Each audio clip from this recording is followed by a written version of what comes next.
Alright, practice problem 8.7 just says draw the Lewis structure for the NO plus ion. So let's first count up our valence electrons.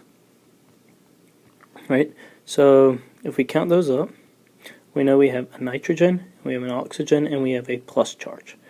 And so nitrogen has 5 valence electrons, oxygen has 6, and a plus 1 charge means that we're losing 1 electron. So we're minus 1. So that gives us a total of 10 electrons. All we have is nitrogen and oxygen, so we know those must be bound to one another, okay, with 2 electrons.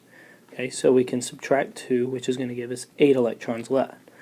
So we could put 1, 2, 3, 4, 5, 6, and 2 on the nitrogen, but what you'll notice is that oxygen has 8, but nitrogen only has 2. So why don't we take a set of these electrons and donate them in, okay, which is then going to give us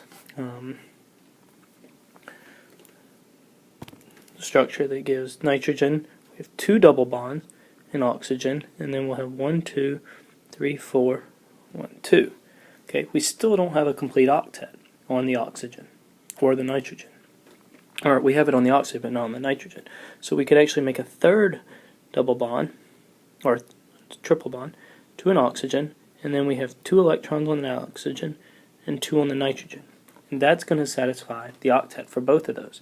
Okay, so we started with 10 electrons. Each bond is 2 electrons, so that's minus 6 electrons, which leaves 4, which 2 are placed on the oxygen, 2 on the nitrogen. So we have a total of 0 left. Okay, what we have to remember is this had a plus 1 charge, and so we actually draw brackets and put the plus 1 charge.